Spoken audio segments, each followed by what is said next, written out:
everybody. It's time to LOL. Listen out loud, that is. It's time for Anime Jam Session with DJ Ranma S., Mako-chan, and Ari Rockefeller.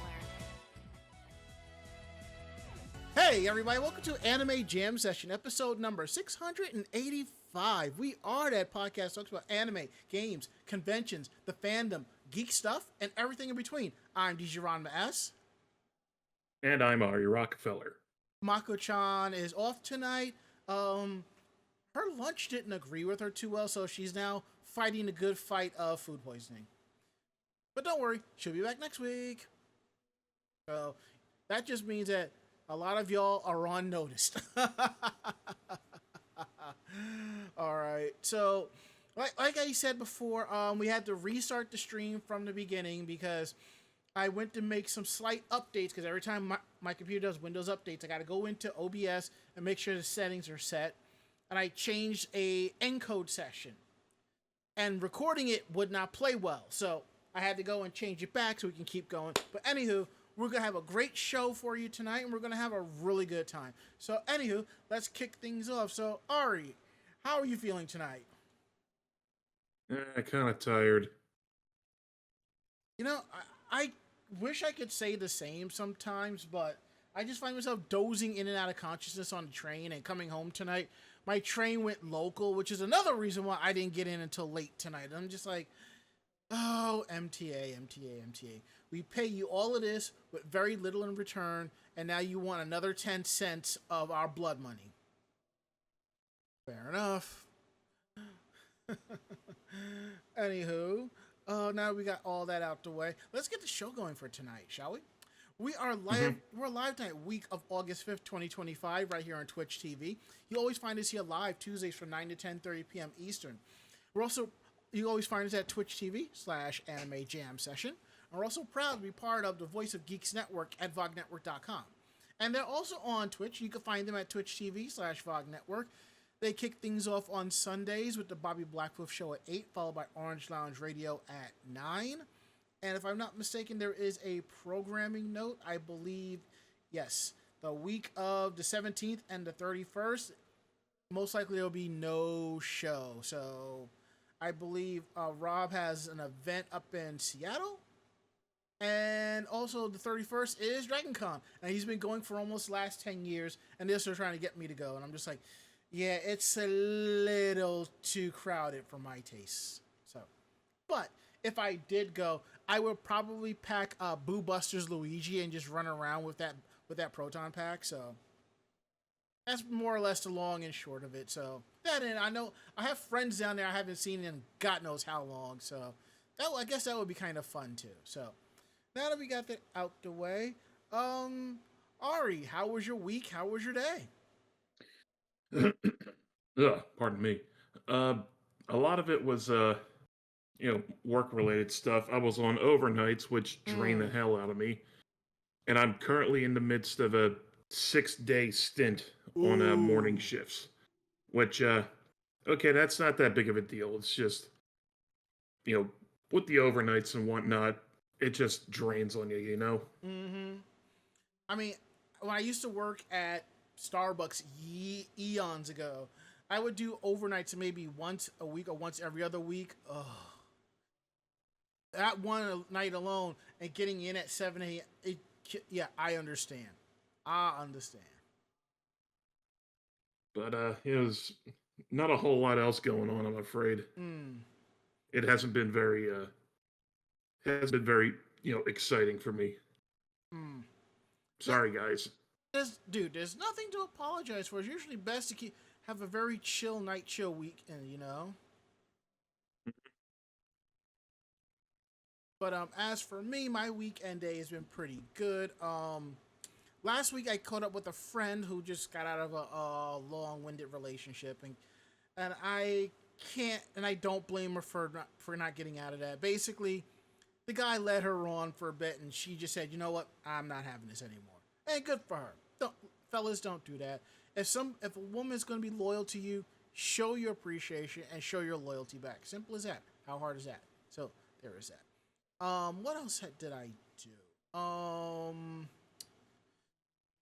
did laundry, which is the usual rigmarole for the weekend, and ordered takeout. And I think I just stayed home, and I still have a bunch of photos from KamehaCon I need to finish editing because my goal is to get those published, put up the Zenkai photos, and just get ready for AAC because we're not doing Pop Cult because of travel and all of that, which is understandable. So, there is that. And I think that's all I really have.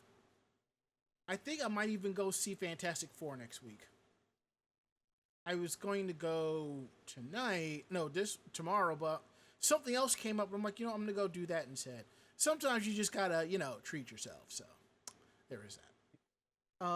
Let's see. I think that is it for weekend day. So let's go ahead and get into some housekeeping notes here. Just let you know that the VODs, the podcast VODs, will be available on our YouTube page at youtube.com/animejamsession. Episodes are available Thursdays at 12 noon. And again, if they're not up by then, that means something happened, and I will get them up as quickly as possible. So you don't have to worry about that. Let's see, what else do we have here? I think that's it for Fans View Friday by Wisteria Witch VT. She's still doing them, but I don't think she's given me her next month of episodes of cons she's covering. But please, if you can, show her some love by going to twitch.tv/Wisteria Witch VT. She does convention reports like we do. She does Fans View Friday, where she talks about older conventions with the photos taken by the late great Kevin Lillard and other cool stuff. So definitely check that out. Like I said, our next convention is AAC in October, and I believe our last 3 of the year will be AAC, DerbyCon, and Anime NJ. And since they're all since the last 2 are pretty local, I figured why not, since there's no WinterCon. So, oh yeah, I forgot, there was one more thing that I did. Now, as those of you who have been following the show since not year 1, but for the last maybe 10 or so years, maybe a little bit less, I've had an IKEA table that has doubled as my computer desk. Simple slab of wood with the 4 legs, which I've been thinking about getting the updated ones where it's the 2 legs on each and they're connected because it's kind of loose. And I've always said that I don't have the real estate space to do a lot of things, because if a lot of streamers have 2 screens on their desks. I'm like, I don't have that type of space. I wish I did, but I don't. But the thing is, I have another screen which I'll be using for Twitch, which will be sitting upside down in the corner. At least I know once we're on that, that's fine. I don't care. So there is that. But given the space that's on my desk because of my current setup, my router sits on my desk. I have more external drives that sit on my desk. Game controllers charging that sit on my desk, and I'm like, and I got remotes sitting on my desk, and I'm like, I got so much stuff. I got to figure out a better way to do all of this. So I actually got a caddy that's actually attached to the side of my desk, which has a spot for all of my remotes, a spot for cables and stuff, and a square spot, for drinks. Pepsi. Not bad. Yeah. And then one of the things I wanted to do, I wanted to put like a large, how some desks have like the little shelves above it for storage? I didn't want something like that. I wanted something more like that, but just one shelf. And those things run over $100. I'm just like, well, damn, I might as well just get a better table, And I'm like, let me get a pegboard. Couldn't get the pegboards were asking for too much money. So I found some shelves that were perfect, but the problem is I have a light over here that sits in the corner, and then there is the microphone stand. I'm trying to figure out where this goes after deciding which one to buy. So I got it set now. The mic I had to move slightly. The lamp sits in the front of the shelf, and on the first shelf is my external hard drives, which are 2. And on the top shelf are my game controllers, which are sitting there charging. And I am so glad that I found a multi-out USB cable. It goes in USB A and it goes out USB C 3 ways. So my Switch, my 8-bit do Switch controller, which doubles as my PC controller, my Xbox controller, and my PlayStation 5 controller. They're all sitting up there charging. I'm just like, perfect. And I realize when I'm gaming, like playing PSO2, I'm always using the 8-bit do controller. I think next time me and Kudo play, I'm going to grab the Xbox controller and see how that fares. And then the following week after, I'll probably grab the PS5 one. But I realize that the PS5 one sucks for fighting games, but it is what it is. So, you know. But I don't care. I beat Project Justice on the easiest level, and I got some of my frustration out. So, and now because of that shelf, my desk would sit flat, almost flat up against the wall, but it's not. So it's a little wobbly, but it's fine. So, enough about that. We are going to get into our Geek Roundtable, where we talk more about the geekier aspects of our life and what we have been up to. So, Ari, what you got? Oh, pardon me. You good? I have another Lego creation, Yeah? and it's this. Is that taco? Is It's that a taco truck. Oh my god! It's taco truck. Yep. That is awesome. This is from Brick Loot.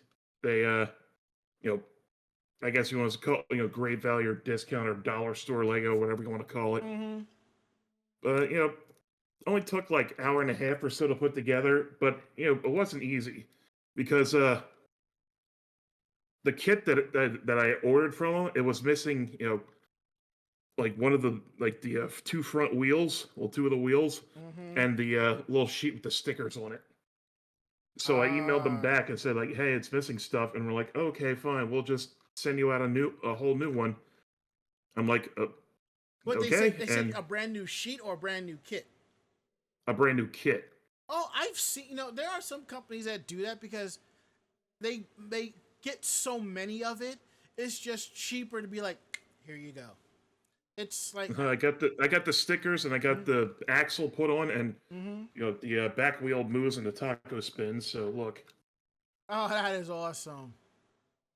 and now I got a whole bag of miscellaneous parts to cannibalize and use for something else if I'm missing something, because I'm not really all that good at making things from scratch.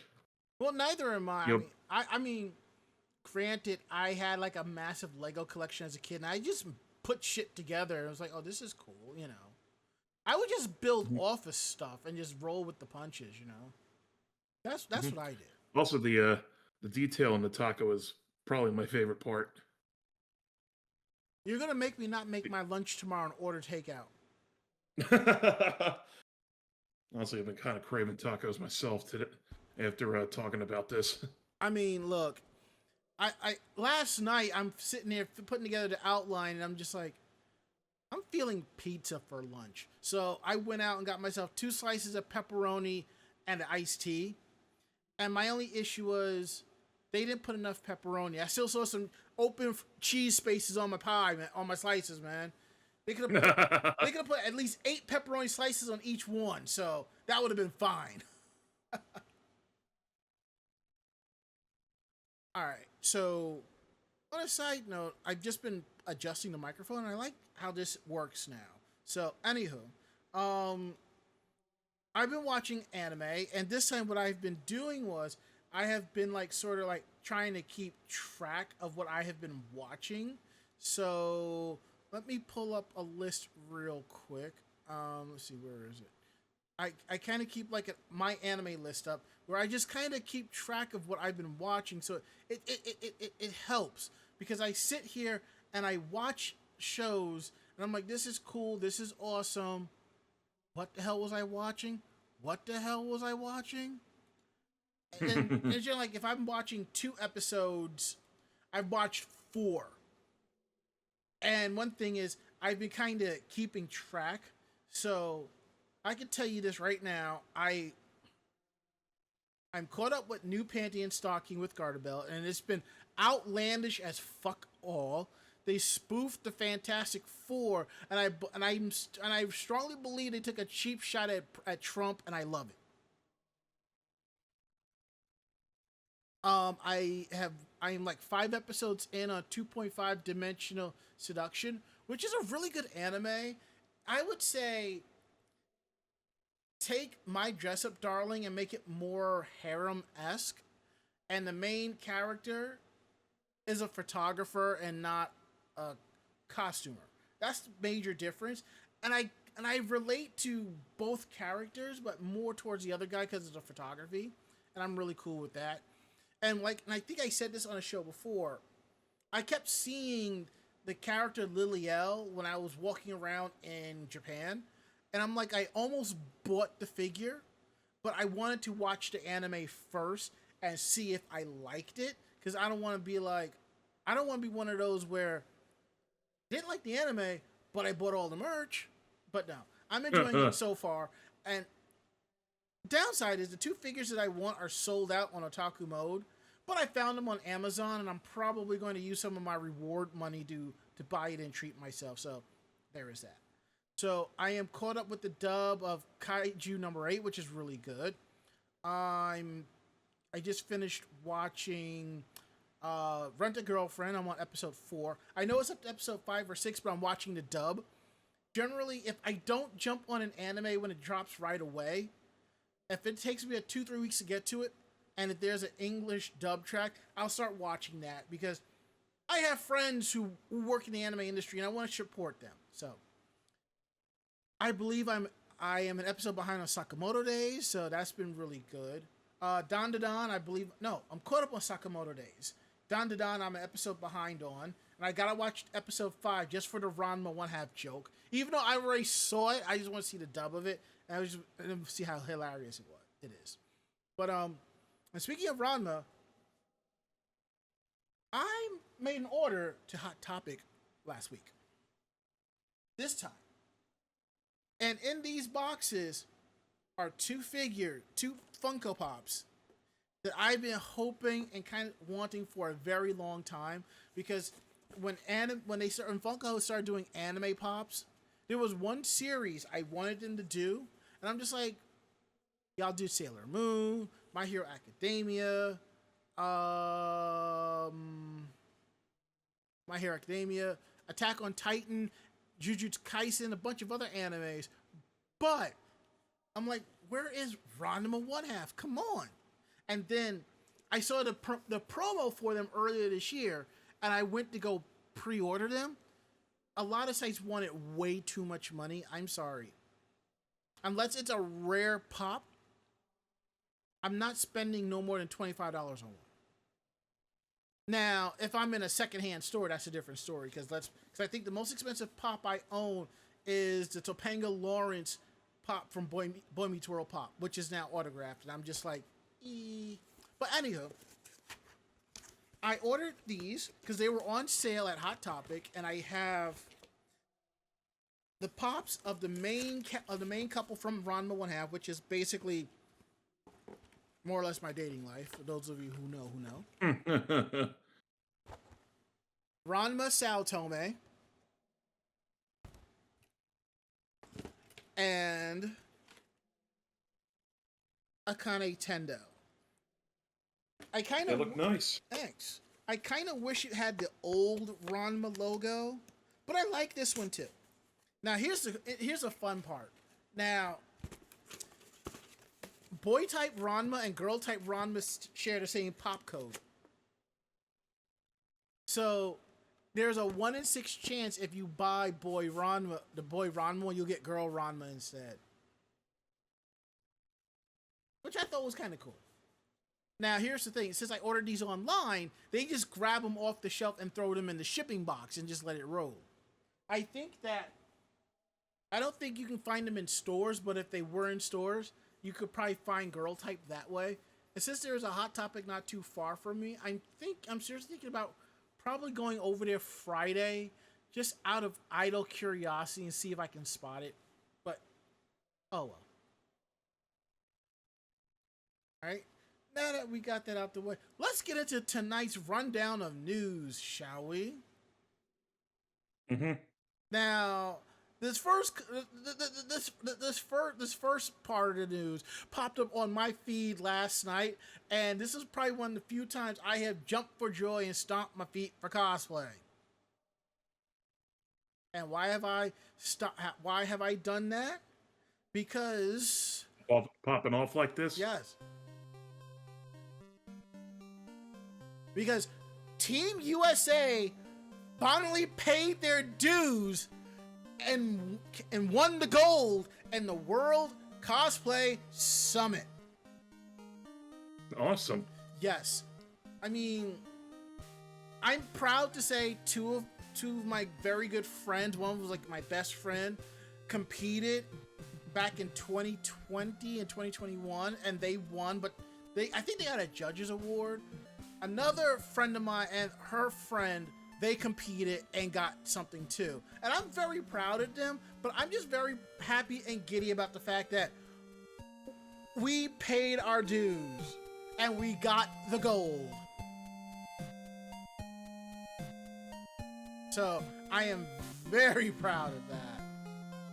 And what was cool was where the event is, I was there as part of my trip to Japan, because I have a friend that lives in Nagoya, so she showed me all that cool stuff.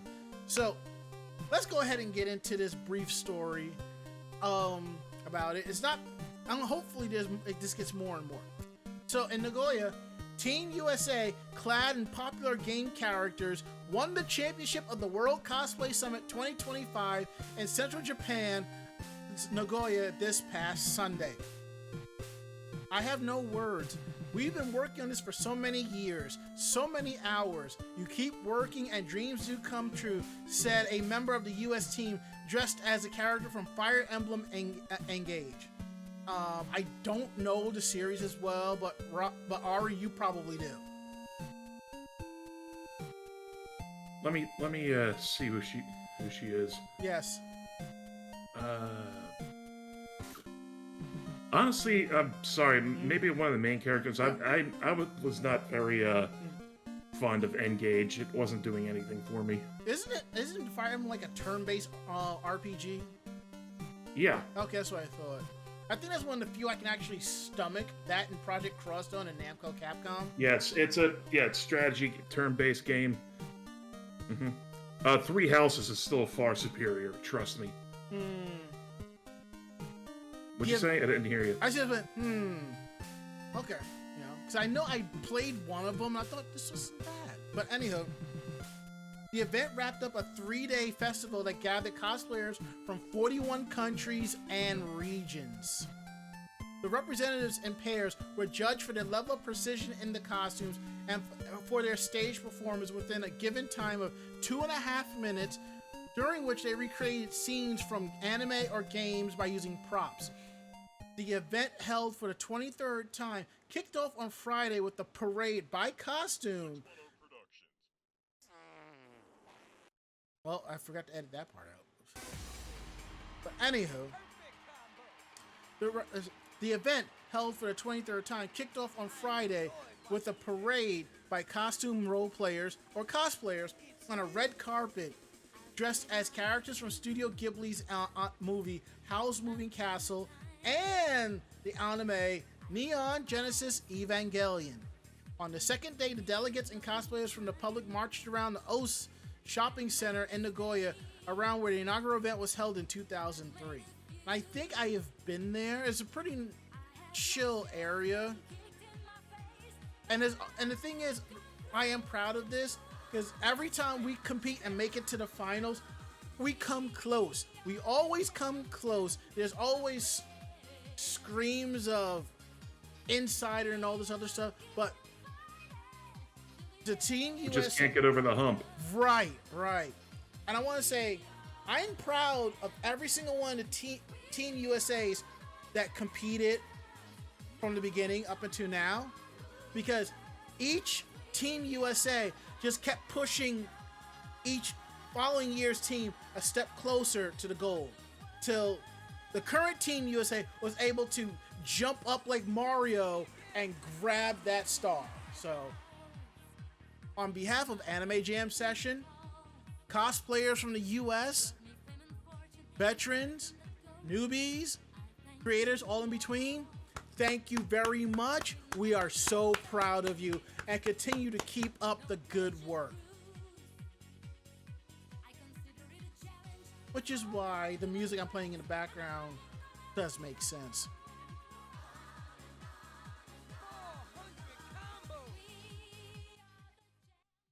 Okay, now that we got that out the way, Ari, what's up with Kadokawa? They put out some issues for sampling anime. I guess after that whole Toei fiasco, they're like, you know what, let's kind of do things a little bit different. Yes. Kadokawa announced guidelines for derivative use of video clips, such as in-review and analysis videos for 4 summer 2025 anime properties on Monday. Properties are Rising of Shield Hero Season 4, the new Panty and Stocking Garden Belt, Detectives These Days Are Crazy, and See You Tomorrow at the Food Court. Fans can use up to 4 minutes of anime footage per episode in the video for these anime, except for new Panty and Stocking, which limits clips to 2 minutes per episode. The site also notes content creators who wish to monetize videos and footage from the listed anime can use the YouTube NCN Creator Supporter Program operated by Kadokawa. The website for each of these anime titles lists respective full guidelines in Japanese. And the website for See You Tomorrow at the Food Court also has English versions. Sounds good. Yeah, sounds pretty cut and dry. Like, okay, this is what you got to do if you want to actually talk about our stuff. Yeah, it's a lot better than what Nintendo was doing and other. Like, here's the information. This is the max amount. Roll with it. You know.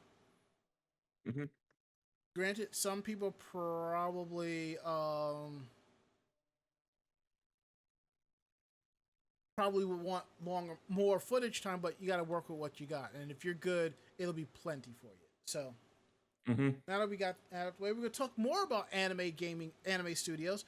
Studio Gaina changes their name after being acquired. I mean, I've heard of things like that happening, but I don't think I've ever heard it with an anime studio, you know? Wait, hold on. I just clicked on the wrong link. There we go. So, Anime Studio Gaina announced on Friday, last week, that is changing its name to Benton Film after being acquired by AI animation companies Creators X. Kinoshita Group Holdings, which fully acquired Gaina, formerly known as Fukushima Gainax, in July 2018, has transferred all of its shares of Gaina to Creators X. Benten is a reference to the goddess Benzaiten, the goddess of art and learning, whose temple in Kichijoji, where the company is. Film refers to both the medium and the deeper meaning of the timeless and novelty that films possess. The 3 wavy lines represent the flow of the water, again related to Benzaiten, who originated from Saraswati, a Hindu goddess who is associated with water. The red color of the logo represents the same red from the Japanese flag, symbolizing strength and passion. The studio will stay where it is in Kichijoji. Yoshinori Asao will continue to serve as president and representative director. Studio Gaina produced anime such as Baban Band Vampire, Forest of Piano, and Grandizer U, and unfortunately, I have never heard of any of these. Creators X was established in February of last year. The company aims to use AI tools for animation production. Creator X acquired shares of animation company K&K Design back in November of last year. Kinoshita Group Holdings fully acquired Fukushima Gainax in 2018, changing its name to Gaina and becoming Kinoshita's Group Holdings' wholly owned subsidiary. The company relocated its quarters to Kogane, Tokyo. Asao remained the company's representative director and president, and Naoya Kinoshita became the company's board chairperson. The original Gainax animation studio founded the Fukushima Gainax studio and its accompanying museum in 2015. Fukushima locals hoped that the museum and studio would draw tourists from abroad as well as from within Japan and would help revive Fukushima tourism in the wake of the 2011 Tohoku earthquake and the Fukushima Daiichi nuclear disaster. The new studio and museum made use of a closed junior high school building. Gaina transferred the control of its Fukushima Sakura Yugakusha Animation Museum to a separate new company called Fukushima Gaina, which was established in August of 2018. While Fukushima Gainax carried its former parent company name, the original Gainax studio and Fukushima Gainax separated their capital ties and became independent companies in December of 2015. Gaina took over the production for Gainax's Uru in Blue theatrical anime project in 2018, originally aiming for a worldwide release of the anime in 2022. At the same time, Gaina had announced 2 new theatrical projects called Top O Nere 3, which is aimed for the top 3, which is something I've heard of. Akubi no Suru Niwa Wake Garu. There's a reason behind yawning. Top O Nerare is the Japanese title of Gainax's Gunbuster anime franchise. That's why I've heard of it before. But the original announcement did not explicitly state if the new anime was related to the franchise. Alright, so we got some movers and some shakers going around here, so I'm okay with that. Mm-hmm. Alright, tax credits. Ari, tell them. Let's see.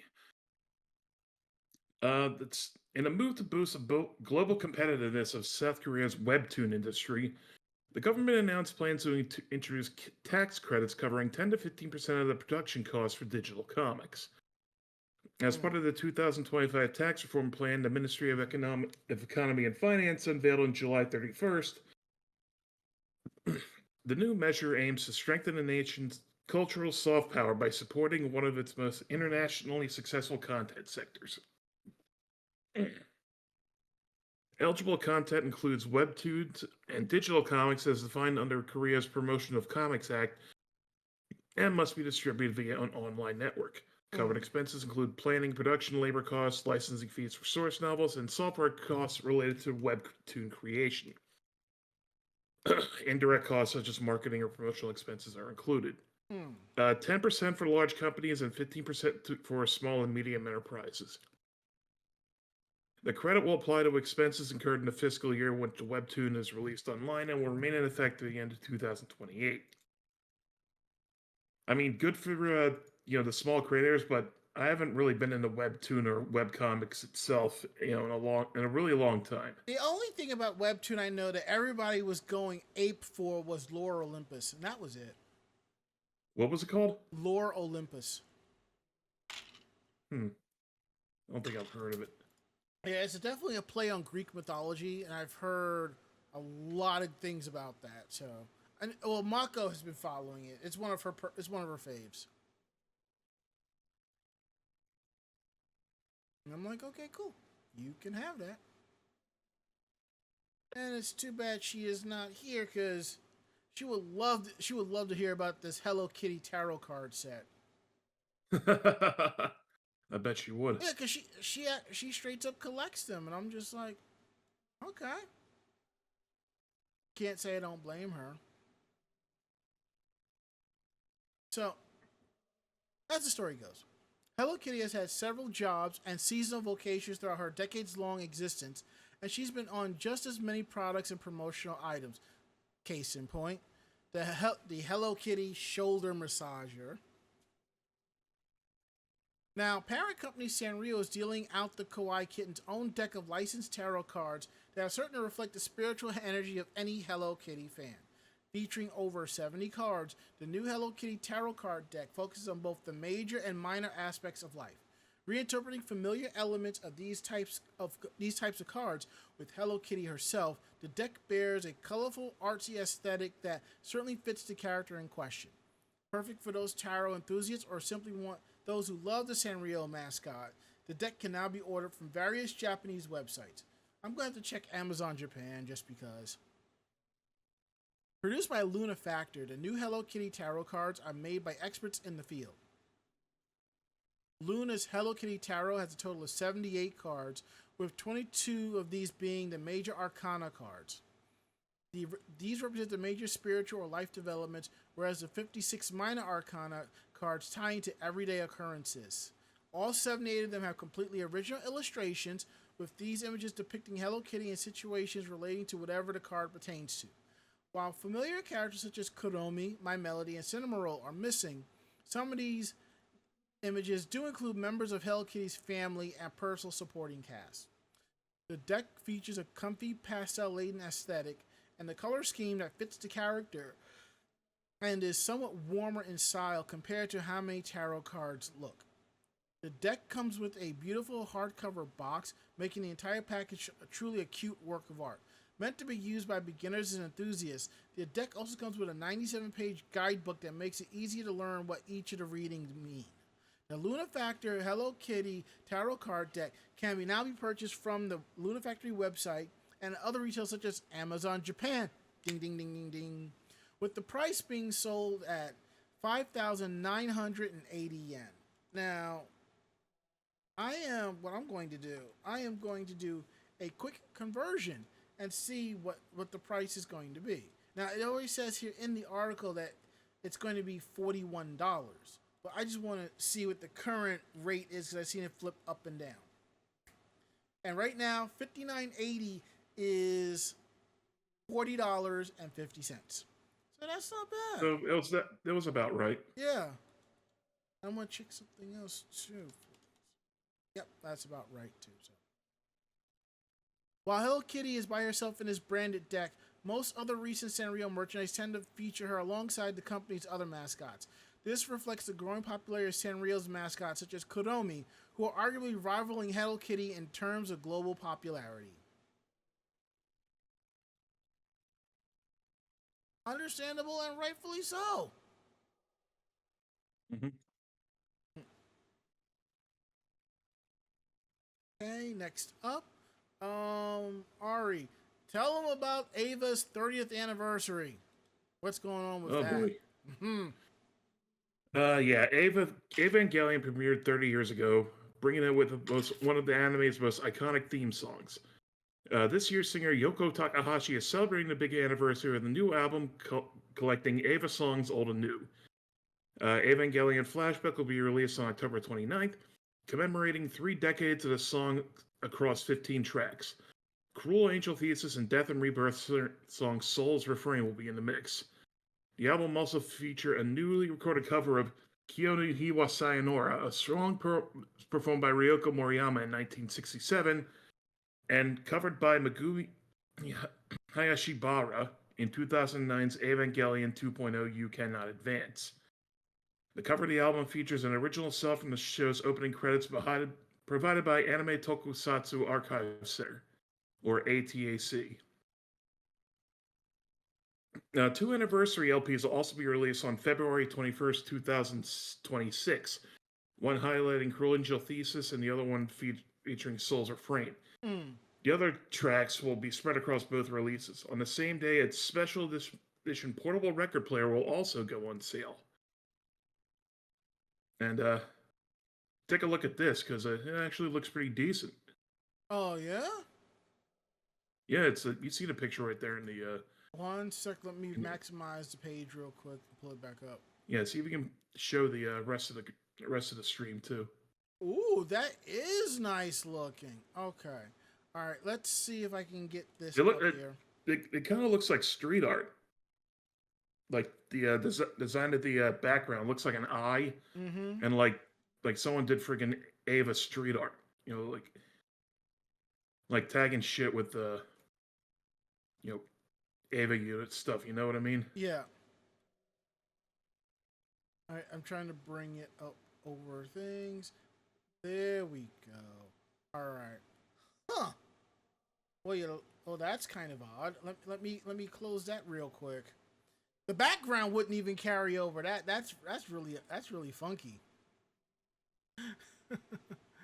Actually, let me cut this out of here and see if it'll still do its thing. Oh, well, there we go. There we go. That's how it should be, more or less. So let's go ahead and do a quick interact. All right. So that's the album right there. So that's really cool. Mm-hmm. Okay. And that's the record player. And it's by Ion, which is a really good manufacturer.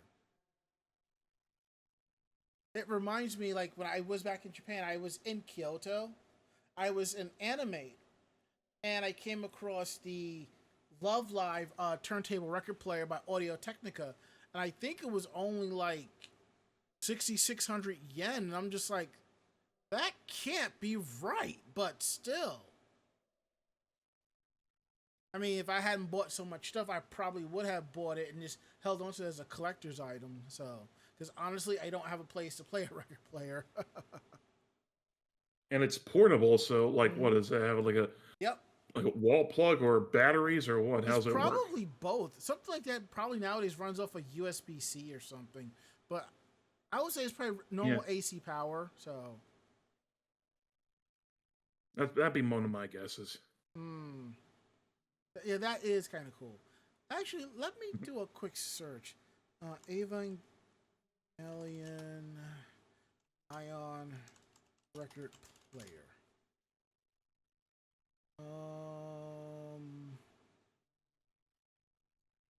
Let's see. Oh, that's the album. All right, let me put turntable. Turntable record player. See if it comes up this way. No. Let's take out the Ion and see if it comes up that way. I guess it's not time yet. I'm finding lots of links to Evangelion vinyl albums, but that's just about it. Oh well, as the saying goes, it's fine.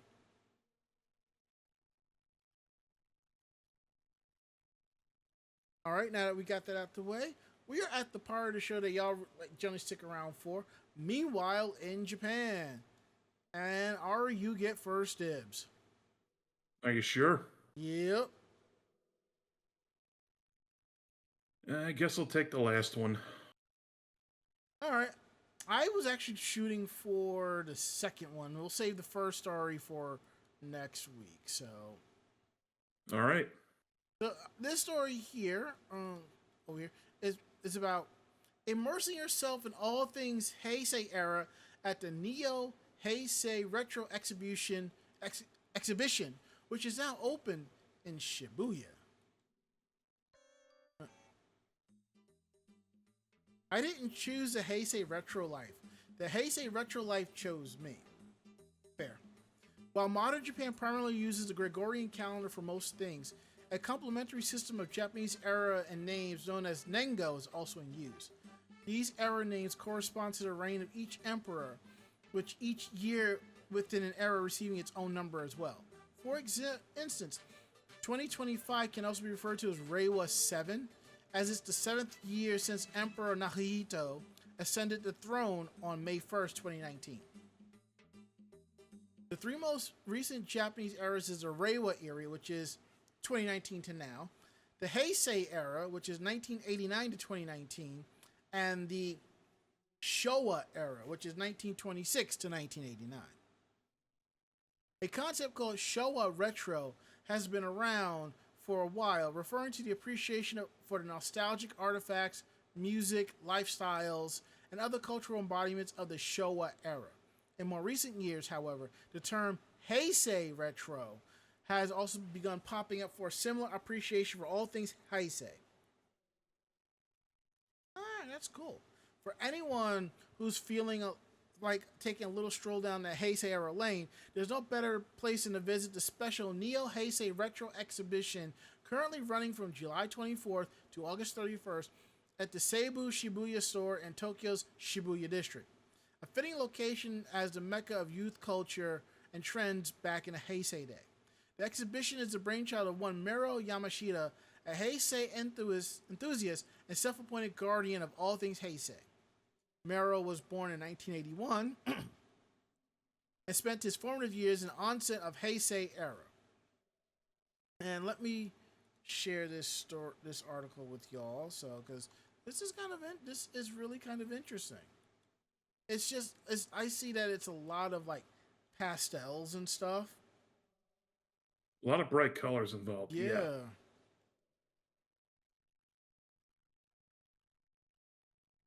All right, let's see how big this shit turns out to be. Oh, let me do a slight adjustment. All right.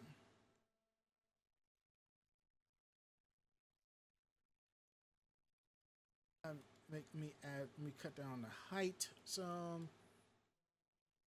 Oh no, that's way too big. Okay. All right.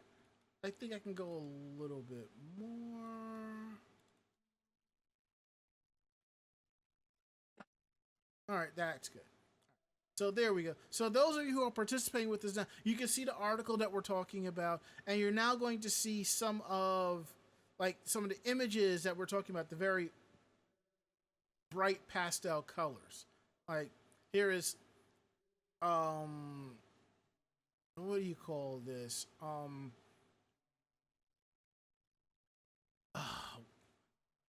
Stationary. Yeah, so look at stationary. That's where I was looking. Stationary. Yeah, there you go. See, and that's him.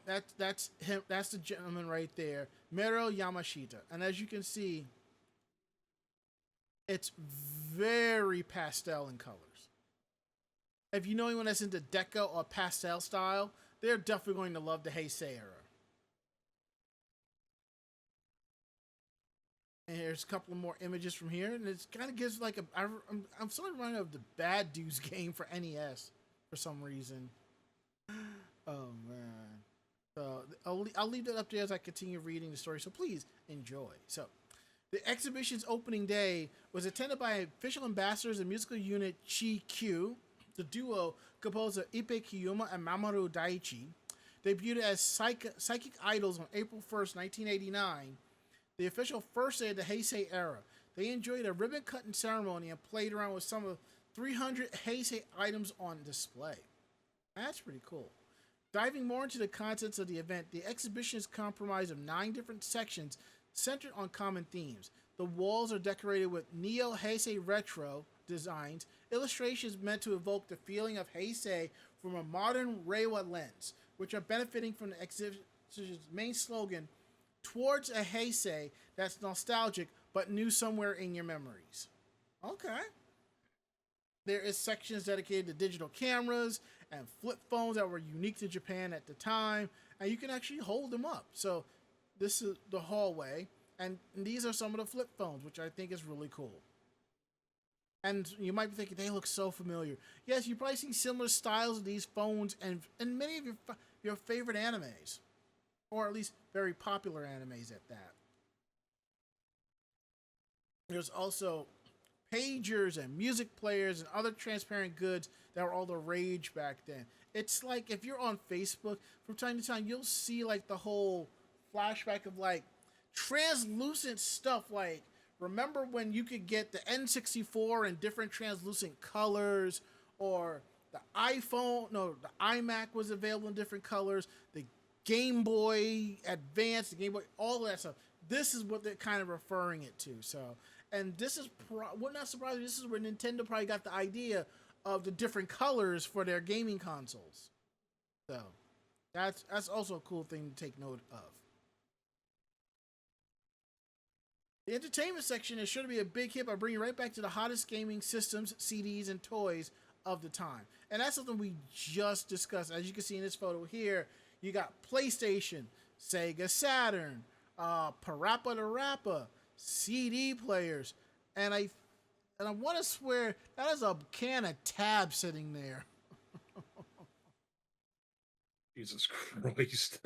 And there's also a section devoted to the Heisei fashion trends, such as the Kogaru style and more. And they also have fashion magazines on display as well. And if you look at that, that's kind of, and it kind of reminds me of the style from the 90s that we had here. So, kind of. Yeah, that's what I'm seeing too. All it's missing is a friggin' windbreaker tied around the waist. Yeah, and depending on where in the late 90s, big old pants. Jinko jeans. Big friggin', yeah, I know exactly what you're Jinko talking jeans, about. anyone? Oh man, good times, good times. And there are more interactive elements of the exhibition, included a quiz area to test your knowledge on whether something is from the Heisei or Showa era. a community journal where you can share some of your favorite Heisei memories with others. Of course, in a true Japanese exhibition fashion, there's also an event-exclusive merchandise for purchase, including goods like stickers with common Heisei era slang and buzzwords. The tickets for the exhibition cost 1,800 yen, which is a little bit over $12 for general admission, and can be purchased at a Lawson ticket or TBS tickets in advance. On weekends and other days, expect to have high traffic. Tickets may be valid on a timed entry system at the start of every hour. So that's really cool. And check out the room right there. So, not for nothing, in a way, that's no different from a typical female teenager's bedroom, in a way, except there probably be more posters of their bands and teen crushes and all that on the wall. It's kind of cool. I like that.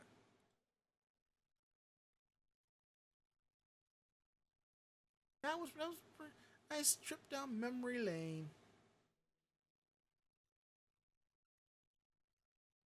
All right, time to grind the gears. I've heard that one before. Huh? I'm saying I've heard that one before. Evangelion voice actress reveals she'd been waiting 11 years for free condoms she was promised. What? One of the stranger aspects of Japanese showbiz has to do with TV shows where people try to win prize in quizzes, competitions, and other challenges.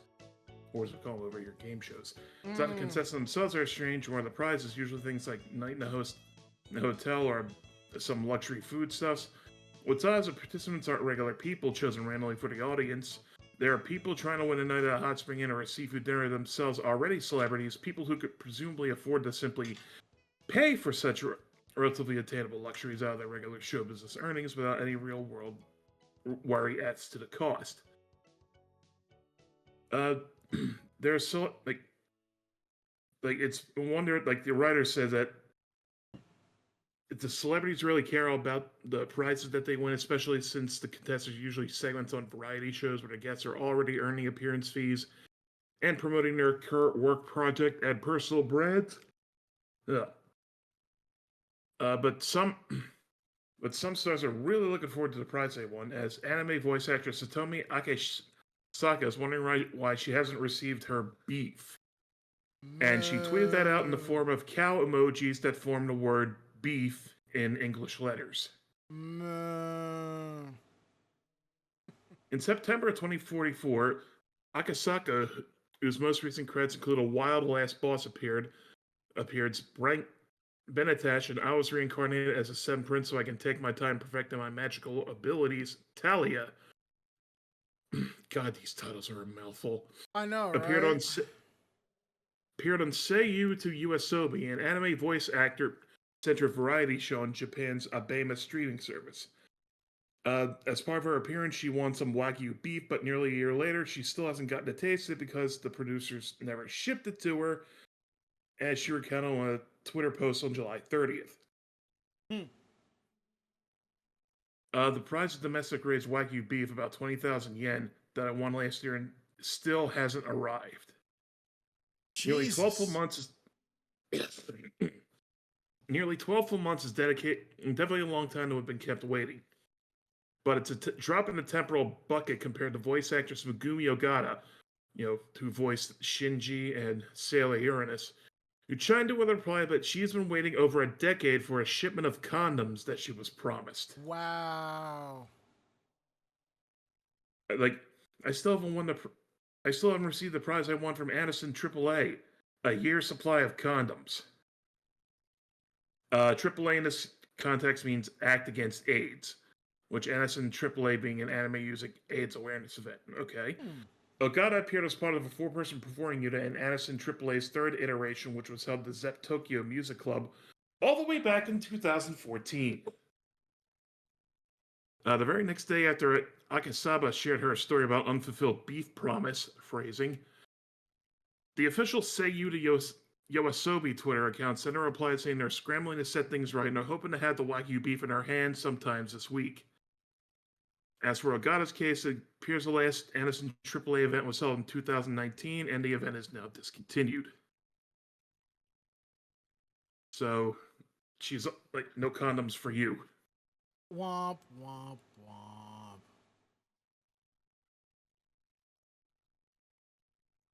still, like the phrasing of this article title, it made me go in a completely different direction. Yeah? Get on the damn condom, Shinji. Oh!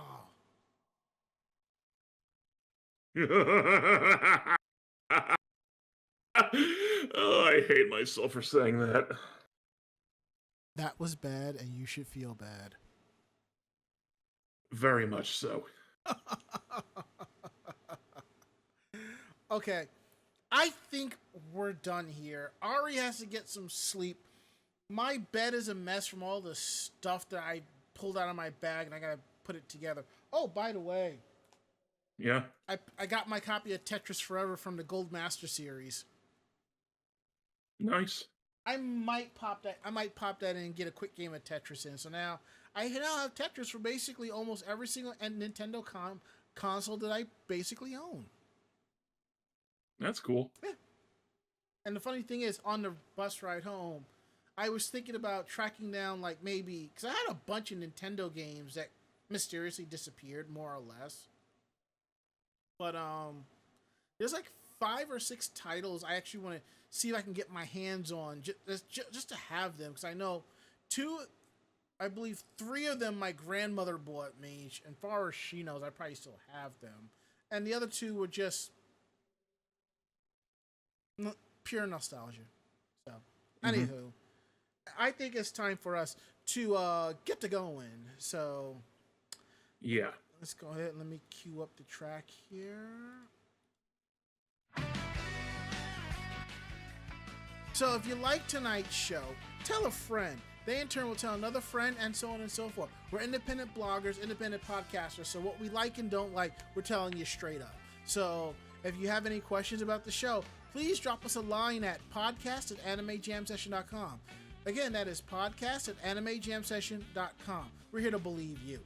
Don't forget to check out our website at animejamsession.com, where you'll not just find our weekly podcast, you will find convention reports, anime reviews, editorials, cosplay tips and tricks, cosplay interviews, all that and a lot more over at animejamsession.com. And please continue to support our podcast. You can do that by subscribing to our podcast, and we are available on Anchor FM, iHeartRadio, Spotify, YouTube Music. I believe we're also on Amazon Podcasts, and Apple Podcasts, and so much more. And what's cool is some of them will give you the option to leave a review. So if you can, leave us a review. We'd like to hear what you think. If you don't want to shoot an email, we're really appreciative of that. And our social media is Anime Jam Session on Blue Sky, Facebook, Twitter, YouTube. One word does it all. And for everyone who follows us on those social pages, thank you so much. We could not do this without y'all. We really appreciate your love and support. Now, if you're still participating with us right now, there are links below to our Stream Elements, Streamlabs, and our Ko-Fi. If you want to throw some money at us, we really appreciate that. If you want to just cheer us on with bits, we'd appreciate that too. And subs to the channel and giving out gift subs, we really appreciate that too. So now we're going to go around the room for last words. Ari. I just want to go to bed. Sorry. My last words is, I think I want to play some Tetris. It'll be different since I have Puyo Puyo Tetris and a couple of other games. I'm really curious about it. So that is it. End of list. We'll be back next week with a brand new episode. I believe Mako will be here, and if not, we'll find somebody else. But don't worry, she should be here. She should be feeling much better. So that is it. End of list. We're going to transform and roll up on out of here. So I'm Ranma. And I'm Ari. Great fight, great night. See you next week. Good night, everybody. Say goodnight, Ari. Good night, Ari. And I'll throw one in there too. Good night, Ranma. Okay, that's it. I'm closing us out. We'll be back next week, y'all. Take care.